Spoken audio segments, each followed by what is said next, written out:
अब आपके आगे एक नया प्रसंग हम सुनाने जा रहे हैं जिसका संबंध गणेश जी से है। गणेश जी जो आज हमें अपने रूप में दिखाई देते हैं, जिसे हम गजमुख कहते हैं, पहले वो गजमुख नहीं थे। गजमुख कैसे हुए? और गजमुख के बाद में एक विशेष बात और कि हम जब भी गणपति जी का पूजन करते हैं तो अक्सर हम दूर्वा ले जाकर गणपति जी की पूजा किया करते हैं। अक्सर हम दूर्वा से गणपति जी का पूजन करते हैं।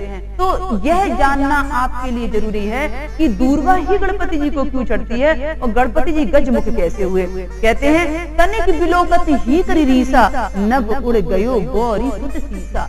कि शनि की दृष्टि ने थोड़ा सा भी कमाल दिखाया नहीं कि शनि की दृष्टि लगते ही जो गणपति जी देवता थे उनका सर उनके खुद के पिताश्री ने सर अपना धड़ से अलग कर दिया और फिर हाथी का सर उन्होंने ही जाके लगा दिया।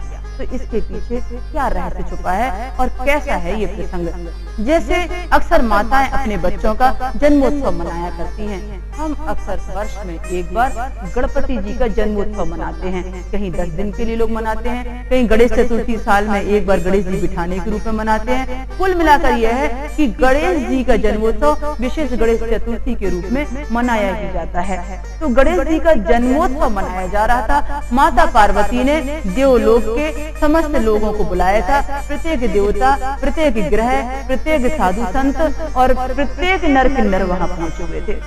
तमाम प्रकार की ऐसी आशीर्वाद देने वाली महाशक्तियां पहुंची हुई थी जिनको पाकर माता को ऐसा लगता था कि मेरे बेटे के खूब नाम रोशन होगा, मेरा बेटा यशस्वी होगा। और माता को बहुत मन में संतोष था।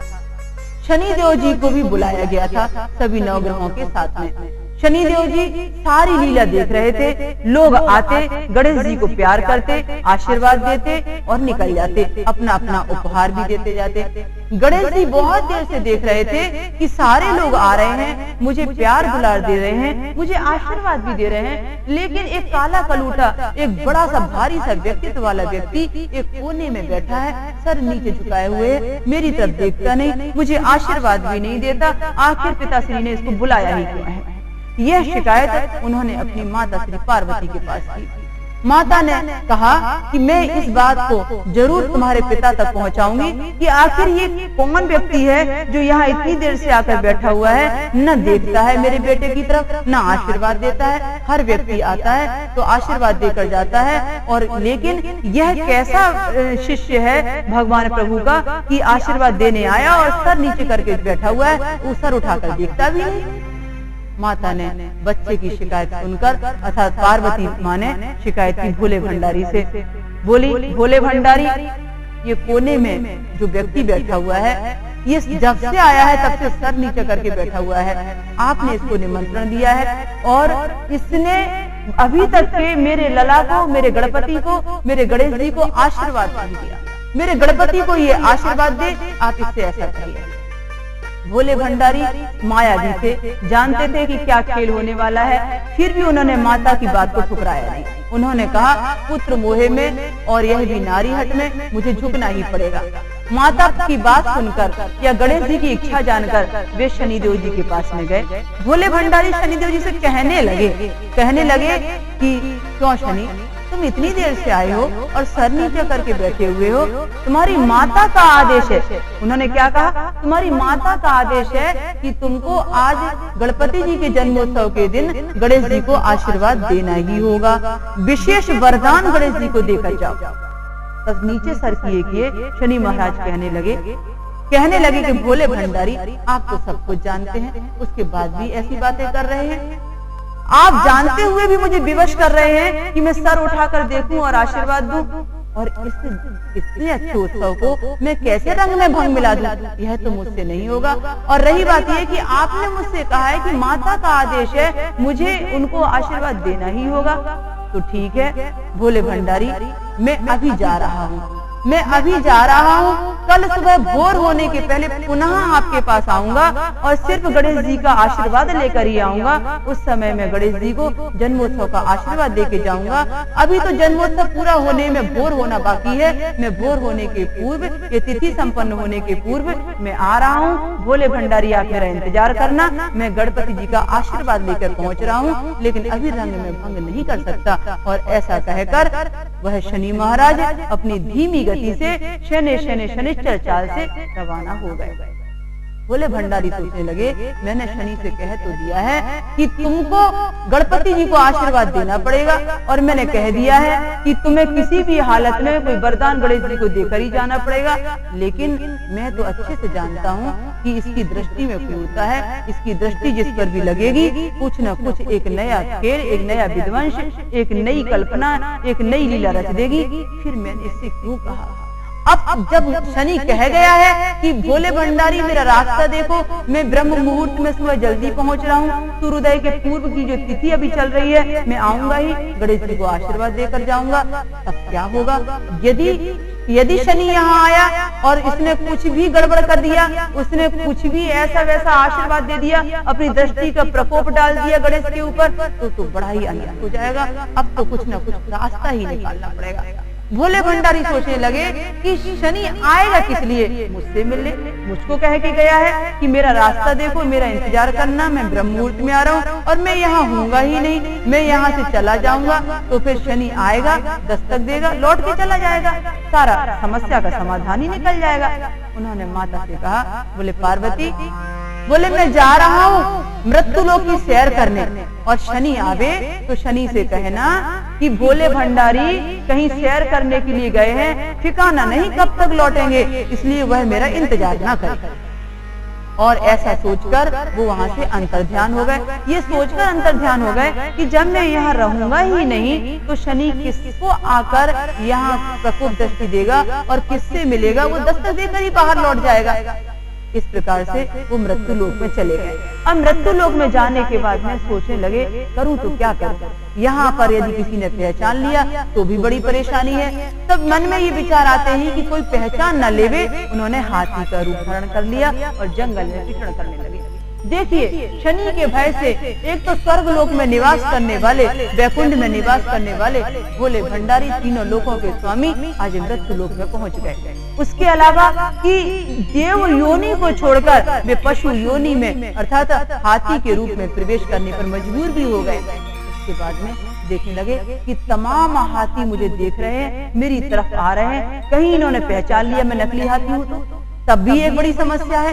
इसलिए मुझे कुछ ऐसा ही काम करना पड़ेगा कि और दूसरे हाथियों को भी लगे कि हकीकत में मैं अभी असली हाथी हूँ। मन में ये विचार आते ही हाथी की योनि में प्रवेश करने के बाद, पशु योनि में प्रवेश करने के बाद भोले भंडारी हरी हरी घास को भी चरने लगे। हरी हरी घास को चरने लगे। 56 भोजन खाने वाले, जिनके आगे 56 भोजन रखे जाते हैं और वे स्वीकार नहीं कर पाते, वे भोले भंडारी यहाँ मृत्यु लोक में पशु योनि में निवास कर आज घास खाने को मजबूर है। शनि का भय देखिए। इस तरीके से वे वहाँ घास का भोजन चरण करने लगे। इधर शनिदेव जी बराबर अपने निश्चित अवधि में प्रातः ब्रह्म मुहूर्त में पहुँच गए, और पहुँचने के बाद में उन्होंने दरवाजे पर दस्तक दी। मातेश्वरी, माता ने दरवाजा खोला नहीं, अंदर से ही कहा, माता गौरा पार्वती ने अंदर से ही कहा, बोलो शनिदेव, बोलो शनिदेव, कैसे आना हुआ? मातेश्वरी, प्रभु है क्या? मैंने प्रभु से कहा था कि मैं प्रातःकालीन गणेश जी के लिए आशीर्वाद लेकर आ रहा हूँ, मुझे प्रभु का दर्शन करना है।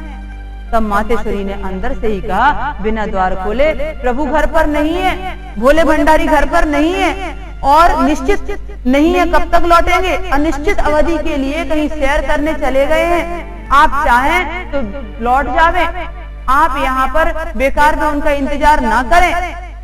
जैसे ही शनिदेव ने कहा, सुना कि भोले भंडारी घर पर नहीं है, तो शनिदेव कहने लगे, लेकिन मातेश्वरी, प्रभु को तो पता था कि मैं आने वाला हूँ। तो मातेश्वरी कहने लगी, कोई आवश्यक काम आ गया भक्तों का, जाना ही पड़ गया, इसलिए निश्चित नहीं है कि वो कब तक लौटेंगे, आप व्यर्थ परेशान ना हो गए। तब शनिदेव कहने लगे, मातेश्वरी, मैंने तो अपना वचन निभाया और मैंने प्रभु से कहा था कि मैं आशीर्वाद लेकर आऊंगा और आशीर्वाद देकर ही जाऊंगा, तो मुझे तो ये भी वचन निभाना पड़ेगा। इसलिए फर्क क्या पड़ता है, प्रभु अभी नहीं है तो कभी तो आएंगे ही, आखिर आना तो उनको यही है, तो मैं यही द्वार पर बैठ के उनका इंतजार ही कर लेता हूँ। मातेश्वरी मैं तो यही द्वार पर बैठकर उनका इंतजार ही कर लेता हूँ। ऐसा कहकर भोले भंडारी का इंतजार करने लगे शनि महाराज। और वैसे भी शनि महाराज के बारे में ये प्रसंग आराम से प्रसिद्ध है। लोग कहते हैं जहाँ बैठते हैं 2.5 साल की फुर्सत, जहाँ एक बार बैठते हैं तो 2.5 साल से उठते नहीं, एक राशि में भी बैठते हैं तो 2.5 साल के बाद उठकर दूसरी राशि में प्रवेश करते हैं। तो उनको कहते हैं थावर कीजिए स्थापना, कि ऐसी स्थापना करके पधारते हैं। इस तरीके से शनि महाराज जी पधार गए और शनि महाराज जी ने कहा अब तो जब तक धूनी रमी रहेगी, जब तक भोले भंडारी के दर्शन नहीं हो जाते और मैं गणेश जी को आशीर्वाद नहीं देते। अब भोले भंडारी सुबह से दोपहर से शाम तक के जंगल में घूमते रहे, भटकते रहे पशु योनि में। जैसे ही रात्रि होने लगी तो सोचने लगे कि अब तो सुबह से रात्रि होने वाली है, अब तक थोड़ा सा नहीं बैठा होगा मेरा इंतजार करते, अब तक तो शनि कब से जा चुका होगा, अब तो मुझे घर में लौट जाना चाहिए। मन में ये विचार आते ही भोले भंडारी कैलाश पर फिर से वापसी हो गए। जैसे ही कैलाश पर्वत पर वह वापस आए, द्वार पर शनि महाराज जी को बैठा पाया। हैरान और परेशान कहते हैं शनि महाराज आप अभी तक गए नहीं, आप ब्रह्म मुहूर्त से यहाँ पधारे होगे और अभी तक आप गए नहीं। भोले भंडारी आप मुझसे प्रश्न करते हो कि गए नहीं, अरे मुझे ये तो बताओ प्रभु कि आपको मालूम था कि शनि आने वाला है, फिर आप मुझे बिना मिले कहाँ चले गए थे। तब भोले भंडारी कहने लगे कि मैं कहाँ गया था, अरे शनि मैं कहाँ गया था, मुझे आज मृत्यु लोक के भक्तों ने पुकार लगाई थी, मुझे उनसे मिलने का मन कर रहा था तो मैं मृत्यु लोक की सैर करने गया था। तब शनिदेव बोले अच्छा प्रभु आप वैकुंठ धाम छोड़कर मृत्यु लोक की सैर करने गए थे, लेकिन प्रभु किस भेष में सैर कर रहे थे आप, मृत्यु लोक में आप किस रूप में थे। तो शिव शंकर बोलने लगे अरे किस रूप में रहता है, कोई ना पहचान लेवे इसलिए पशु योनि में चला गया और एक हाथी का रूप रखकर वहां विचरण कर रहा था।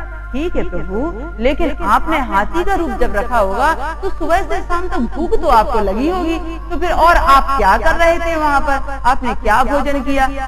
तो कहा अरे करता क्या, यूं ही हरी हरी दूर्वा का थोड़ा सा स्वाद चख रहा था, क्योंकि पशु योनि में जो था। शनि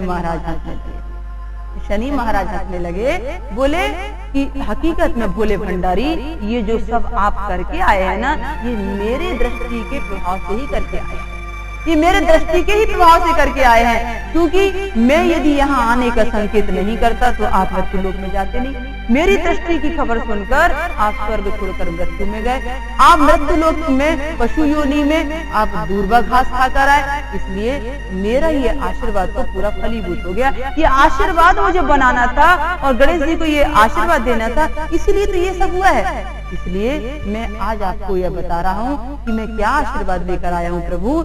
मैं आज गणपति जी को यह आशीर्वाद देता हूँ कि जब कभी भी उनके जीवन में शनि की दृष्टि का प्रकोप होगा और उनका सिर धड़ से अलग हो जाएगा, तो जिस हाथी का रूप आपने रखकर भोजन में घास रूप में चरण किया था, वही हाथी के बच्चे का रूप उनके गजमुख की शोभा बनेगा, उनका मुख उसका बनेगा और वह मानव रूप से गजमुख में आएंगे। और इतना ही नहीं, जो दूर्वा घास आपने बड़े प्यार से भोजन में चयन की थी, उसी दूर्वा से गणपति जी का पूजन किया जाएगा और उसी गजमुख को लोग महागणपति जी की और गणपति जी की उपासना के रूप में प्रथम देव गणपति जी के रूप में उनकी पूजा करेंगे। और मैं यह प्रथम देव गणपति के रूप में आपसे भी पूर्व पूजने का अधिकार मैं गणपति जी को आशीर्वाद स्वरूप देके जा रहा हूँ और दूर्वा से पूजन करने का सौभाग्य देके जा रहा हूँ कि अब जो भी व्यक्ति गणपति जी का दूर्वा से पूजन करेगा, जो भी व्यक्ति गजमुख गणपति जी का दूर्वा से पूजन करेगा,